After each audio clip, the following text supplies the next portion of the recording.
Oh boy, I'm looking forward to this. Half a dozen Freeview films to be discussed for your recommendation and consideration. Courtesy of me, Paul Ross, of course. Live till 5. That's the kind of downbeat news. The good news is Van Connor's back again, one of the country's leading film critics, master of all cinematic knowledge, and he's picked 3 crackers this week. Good morning, Van. How's your week been, matey?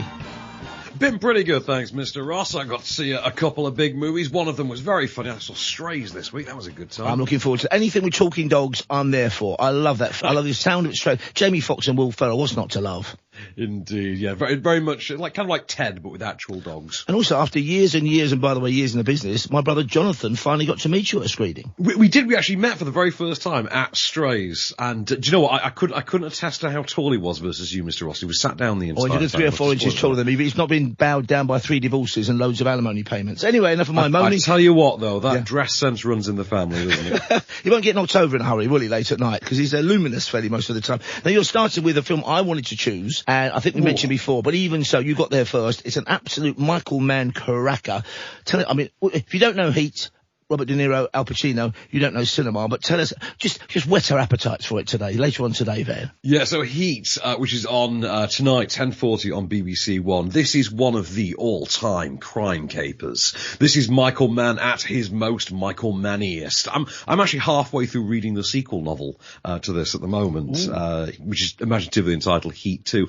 This stars Al Pacino and Robert De Niro as the cop and the crim. You've got De Niro is the heist crew leader who's set his sights on a bank that he wants to take out. He's got, amongst his troupe, he has the likes of brilliantly mulleted Val Kilmer, ponytailed Val Kilmer, Tom Sizemore, Danny Trejo, and they're all reporting to John Voight as their sort of handler. And then you've got on the other side Al Pacino running the cops, and it's the original sort of 90s hard-boiled crime epic. This one absolutely stylish, one of the great shootouts in contemporary cinema. I think we all remember it for that inner city shootout in the third act, and of course just an absolute banger of a finale. But it's memorable, I think, for the scene we're going to play in the clip, which is of course where you get the cop and the crim to sit down and face off, and it's just worth the entire movie just to see De Niro and Pacino together. Of course, De Niro was 80 years old yesterday. That, I think, was the first time they'd appeared on screen together. They've been in films together. They certainly were in Godfather 2 together, but never in the same scene. So this was an historic moment. And also, you mentioned John Voight and Danny Trejo. They feature in my second recommendation for this weekend. But first up, it's Heat. Yeah. When can we see this one? Remind us again and set the clip up for us, if you would, please. This is at 20 to 11 tonight, so 10:40 tonight on BBC One. I've got a clip for you to say. This is De Niro and Pacino just sitting down for a cup of coffee. And sizzling. Here we go. Guy told me one time, don't let yourself get attached to anything you are not willing to walk out on in 30 seconds flat if you feel the heat around the corner. Now, if you're on me and you got to move when I move, how do you expect to keep a marriage? Well, that's an interesting point. What are you, a monk? I have a woman. What do you tell her? I tell her I'm a salesman. A salesman, quite the reverse. He tends to make deposits rather than make withdrawals rather than deposits. Does he not? Was this based on a TV film? I was in L.A. Takedown. I've got me on memory banks. I think it was L.A. Takedown. Yeah. Okay, well, it's a masterpiece if you've never seen it. It's even better if you have seen it already. You know what to expect. It's a delicious film. I've gone for something more, well, not exactly more mainstream, because they were both smash hits, but this was a calling card for M. Night Shyamalan, whose career I follow with great interest. Some of his films have disappointed. Some have been absolutely appalling. Some have been masterpieces, and I stand alone in my admiration, I think, for some of his stranger films like The Village. I still think it's a great movie, but Sixth Sense is where it began for him, and it wasn't his very first feature film. His first one that had huge prominence. Of course, it's where a young boy sees dead people. It was one of the reinventions after Pulp Fiction, a mainstream reinvention of Bruce Willis, of course. Great film, great special effects, very scary indeed. Everybody, by the time they saw this film, pretty much knew the plot twist, but it didn't matter, because it still works brilliantly. As almost an old-fashioned piece of cinema, I think this works brilliantly, The Sixth Sense. Oh, absolutely. I think Shyamalan is the one contemporary director who really does clearly model himself on Hitchcock in terms of how he structures his films. But I'm with you on The Village. I think Unbreakable is a banger as well. Signs, I think, is immense. Signs is a great his film. most recent film, Knock at the Cabin, I thought was excellent. But you can't beat Sixth Sense. It's just an all-timer. And it's on 9 o'clock, of course not 5, that early. It's at 9 o'clock this evening, 5 stars, Sixth Sense. Here's a bit of the trailer. Guess what? The little boy sees dead people. You know the accident up there? Yeah. A lady. She broke her neck. Oh my God, where is she? standing next to my window.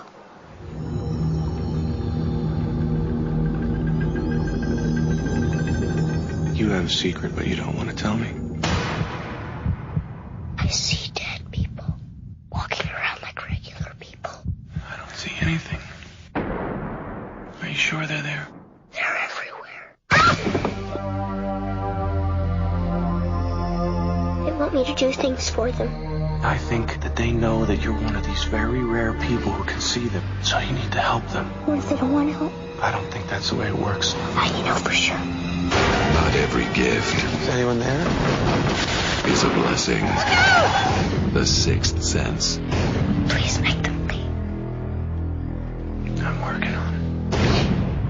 Hey, work harder, Bruce. Work harder. You ain't have much time. That's all I'm saying no more than that. Great film, The Sixth Sense, 9 o'clock tonight, 5-star. Let's lighten the mood now with your second recommendation, Van. Tell us about We're the Millers. Yeah, We're the Millers, a comedy. I think this is generally remembered quite fondly. A comedy from literally 10 years ago now, 2013, directed by Rawson Marshall Thurber, who went on to sort of form a weird partnership with Dwayne Johnson and direct things like Skyscraper and things like that. This stars Jason Sudeikis, so future Ted Lasso Jason Sudeikis, alongside Jennifer Aniston, Emma Roberts, and Guardians of the Galaxy alum now, Will Poulter.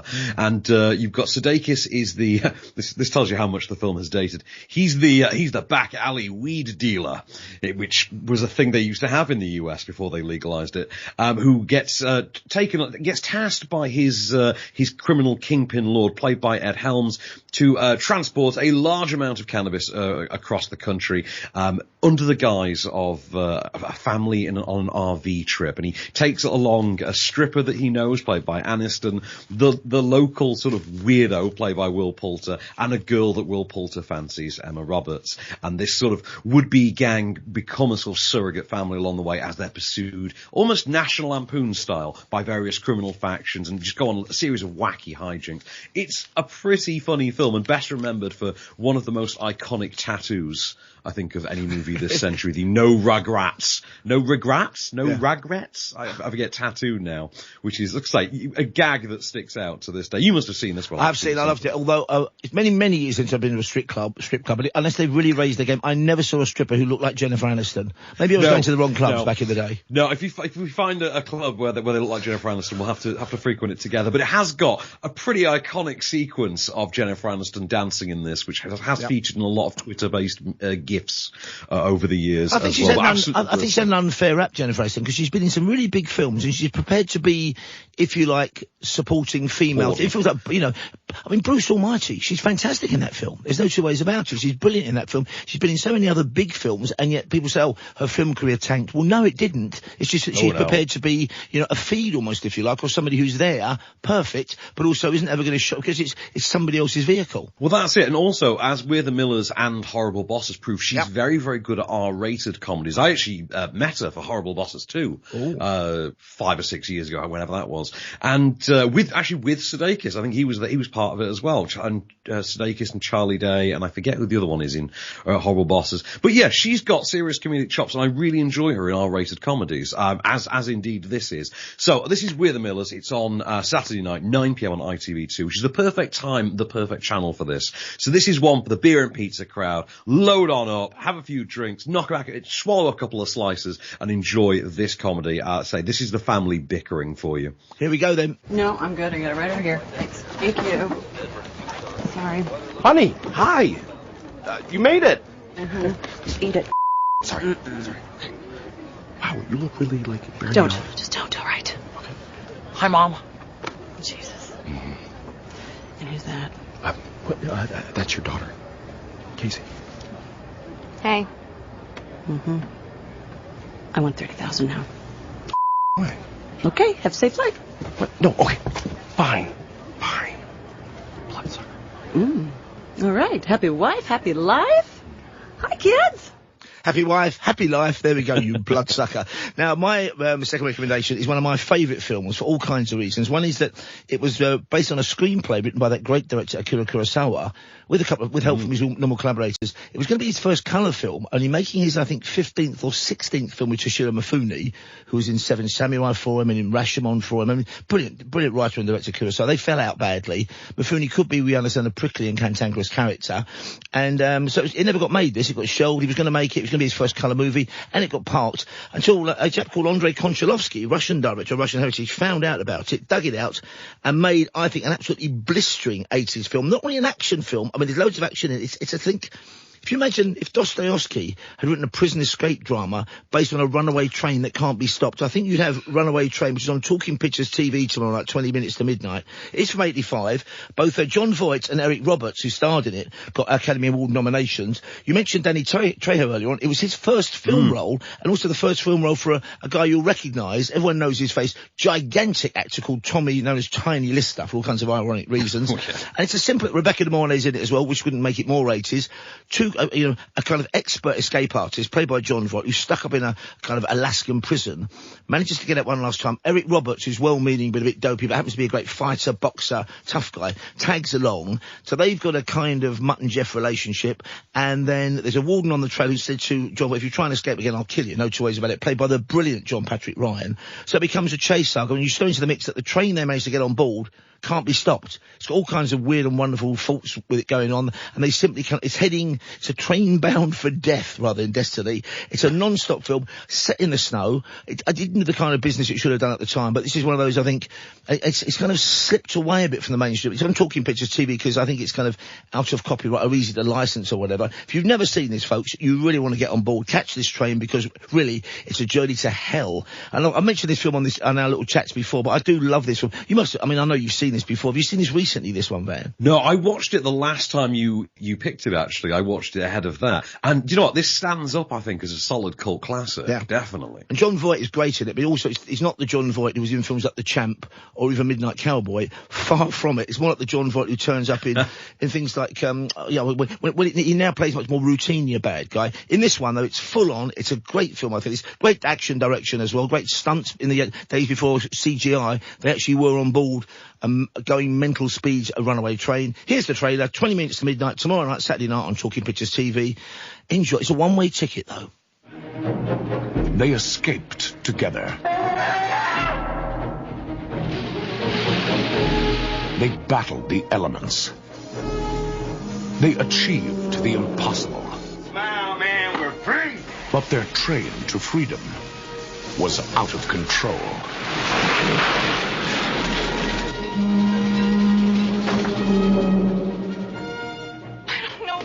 But there's no engineer on this train. There's nobody on this train but us. The brake shoes have burned off. The overspeed control must have gotten screwed up. Engineers do not just quote. You want to be a tough guy? You want to be a legend? Go back! Sucker, come on!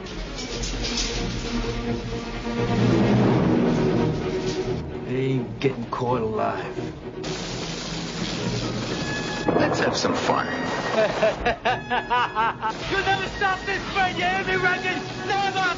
Whoa, there we go. Then John Voight, I think, has never looked fitter. It starts with him doing, I think, like one-armed press-ups in the starkest of stark prison cells. And my third recommendation, is on Sunday, 9 o'clock Sunday evening. It's on 5-star as well, as my first recommendation, Sixth Sense was. And this is from 2001. It really divided the critics in that I gave it a good review. I was writing for a Sunday newspaper at the time. Nobody else did. And my review was above the title of the film in Leicester Square for a little while. I didn't care, because I love old-fashioned, great fun, sentimental. Some said overlong. For me, not long enough. It's Pearl Harbor from the year 2001. Not only the attack on Pearl Harbor, as Roosevelt said at the time, a day that will live in infamy, but also the kind of response attack when the American Air Force took off from a kind of aircraft carrier in the middle of the Pacific and managed to make it all the way into a major Japanese city and the aftermath of that. So it's a very long film. I think at times a very moving film in that sentimental Technicolor type way. And I know you rate this one because it's in your Blu-ray collection, is it not, Van Connor?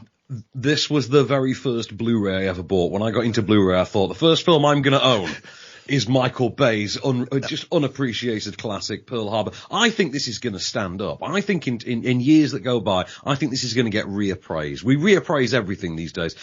Pearl Harbor's going to have its day. And you know, it was an attempt to recapture the Titanic formula, you know, set a big historical tragedy with the romance and everything. It's even got an attempt at doing a Titanic-level theme song called There You'll Be, which, again, never caught on. No. But you know what?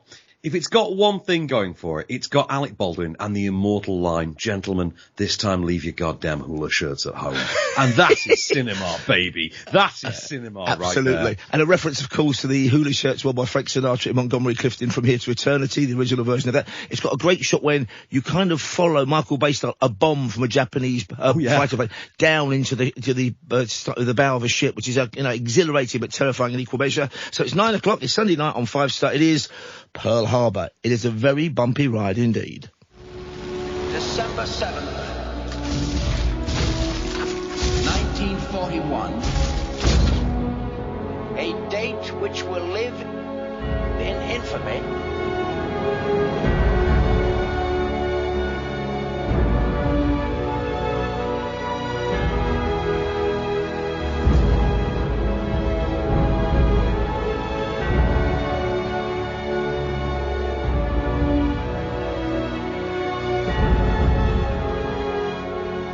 We are at war.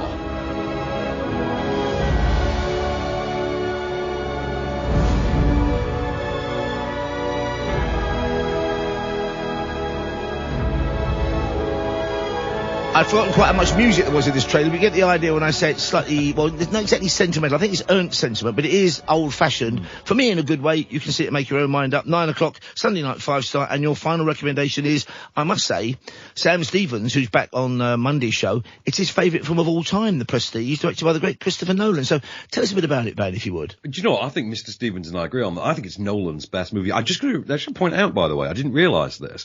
John Voight plays FDR in Pearl Harbor. He does. Half of our movies this week. Half of our movies feature John Voight. What's going on with us this week? We're having a Voight-a-thon. We're having a Voight-off. So The Prestige, 2006 effort from, seminal director Christopher Nolan. This is adapted from the novel of the same name and stars Christian Bale, who at that point had played Batman in Batman Begins. This is pre-Dark Knight, so he's only done the one Nolan movie at that stage. You've got Bale and you've got Hugh Jackman in a cast that also includes the likes of Michael Caine, Scarlett Johansson, Piper Perabo, Andy Serkis, and of course David Bowie as Nikola Tesla. Brilliant.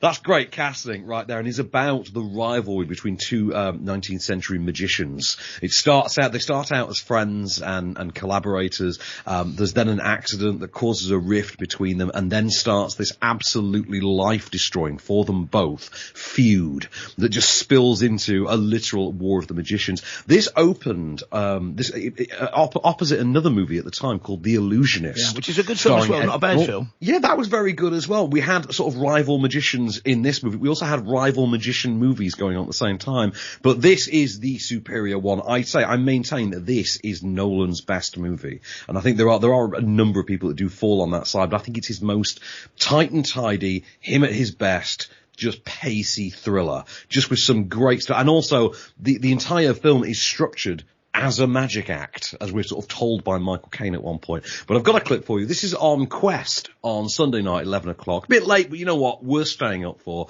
This is a clip for you of Jackman and Michael Caine trying to work out how Bale's latest revolutionary magic trick actually works. Let me tell you, folks, Paul Daniels versus Tommy Cooper, he most definitely isn't. It's The Prestige. Here we go. He doesn't know how to sell his trick to an audience, but I do. Yeah, well, we can use it as a climax of the show. Yes. The man stole my life. I'm going to steal his trick. We've got to find someone who looks like you on stage. He doesn't use a double. Robert, I don't know how Baldwin does the trick. So either wait for him to retire and buy the secret, or you listen to how I would do it. And the only way that I know how to do it is to find you a bloody good double. All right. Take a good look. Let's get out there and find me. Wow. I mean, Michael Caine there doing great shouty Michael Caine, as I think Steve Coogan once observed. So those are our 6 films of the week. Tell us how we can find out more about your thoughts on the movies in your off-screen podcast with your pal Adam. We're got a new episode dropping on podcast platforms at 8 a.m. We're talking about Strays. We're talking about Lie With Me. We're talking about Blue Beetle. It's just a good time, as always. I say, on all good podcast platforms, Adam Ball and I on Off-Screen. And you're guaranteed that's a good time each and every Friday. Of course, he has 3 great movies to have a good time with as well, courtesy of Vancon, and 3 ones from me as well. You pay your money. You don't have to on this station, but you take your choice. We're live till 5, and let's do it all again next week, only ever so slightly better maybe from my side. We're live till 5.